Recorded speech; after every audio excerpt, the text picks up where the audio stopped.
ഞാൻ സ്കൂളിലൊക്കെ പഠിക്കുന്ന സമയത്തെ എനിക്ക് ഏറ്റവും ഇഷ്ടമുള്ള ബിസ്ക്കറ്റായിരുന്നു കേട്ടോ ഇത്. ഞാൻ അന്ന് ഇതിനെ മഞ്ഞ ബിസ്ക്കറ്റ് എന്നാണ് വിളിച്ചായിരുന്നത്. ഇപ്പോഴാണ് എനിക്ക് മനസ്സിലായി ഇതിനെ കോയിൻ ബിസ്ക്കറ്റ്, എഗ്ഗ് ബിസ്ക്കറ്റ് എന്നൊക്കെ പറയുന്നു. അപ്പോൾ നമുക്കന്ന് അത് ഉണ്ടാക്കി നോക്കിയാലോ?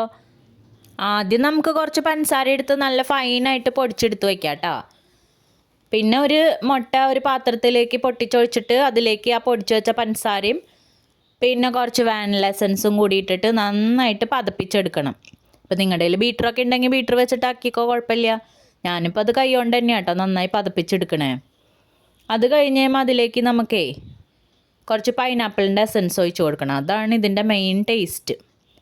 പിന്നെ അത് കഴിയുമ്പോൾ നമുക്ക് കുറച്ച് ഓയിൽ ആവശ്യമുണ്ട് ഇതിലേക്ക്. അപ്പോൾ അതും കൂടി ചേർത്ത് കൊടുക്കുക. പിന്നെ ഇതിന് ആ മഞ്ഞ കളർ വരണ്ടേ, അതിന് വേണ്ടിയിട്ട് കുറച്ച് മഞ്ഞപ്പൊടിയും കൂടി ചേർത്ത് കൊടുക്കുക കേട്ടോ.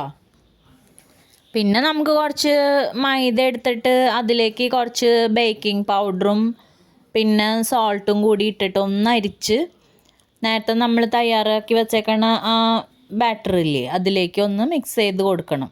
അത് മിക്സ് ചെയ്യുമ്പോൾ നല്ല രീതിയിൽ തന്നെ മിക്സ് ചെയ്ത് കൊടുക്കണം കേട്ടോ. എന്നിട്ട് ഏകദേശം ഈ ഒരു കൺസിസ്റ്റൻസിയിൽ കിട്ടും വേണം. എന്നിട്ട് അതിനെ പെട്ടെന്ന് തന്നെ ഒരു പൈപ്പിംഗ് ബാഗിലേക്ക് ആക്കി വെക്കണം. പൈപ്പിംഗ് ബാഗ് ഇല്ലെങ്കിൽ അതിലൊരു പ്ലാസ്റ്റിക് കവർ എടുത്താലും മതി. പിന്നെ നമുക്ക് ഒരു പഴയ പാൻ ഇതുപോലത്തെ വേണം കേട്ടോ. അതൊന്ന് പ്രീ ഹീറ്റ് ആക്കി വെക്കുക. എന്നിട്ട് നമ്മൾ ഉണ്ടാക്കാൻ പോണ പാൻ അതിൻ്റെ മുകളിൽ വെച്ചിട്ടാണ് ബേക്ക് ചെയ്തെടുക്കുക. എന്നിട്ട് പിന്നെ എന്താ ചെയ്യേണ്ടതെന്ന് വെച്ച് കഴിഞ്ഞാൽ നമ്മൾ നേരത്തെ പൈപ്പിംഗ് ബാഗിലാക്കി വെച്ചിട്ടില്ലേ ആ ബാറ്റർ ഈ കോയിൻ ഷേപ്പിൽ പതുക്കെ പതുക്കെ ഇങ്ങനെ ഉറ്റിച്ചു കൊടുക്കുക. അതിന് നല്ല ക്ഷമ വേണം, കാരണം ഒരുപാടെണ്ണമൊന്നും നമുക്കിതിൽ ഉണ്ടാക്കാൻ പറ്റില്ല.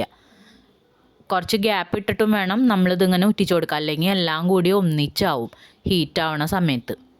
നമ്മൾ ഈ പ്രീ ഹീറ്റായിട്ടുള്ള പാനിലേക്ക് വെക്കണ സമയത്ത് തീ ഉണ്ടല്ലോ അത് ഏറ്റവും സിമ്മിൽ വെച്ചാൽ മതി കേട്ടോ. എന്നിട്ട് പിന്നെ ടൈമിങ് എങ്ങനെയാണെന്ന് വെച്ച് കഴിഞ്ഞാൽ ഒരു 10 മിനിറ്റൊക്കെ ആകുമ്പോഴത്തേക്കിനും ഒന്ന് എടുത്തൊക്കെ നോക്കാം നമ്മൾ, കാരണം പലരുടെ സ്റ്റൗവും പല ഹീറ്റായിരിക്കുമല്ലോ.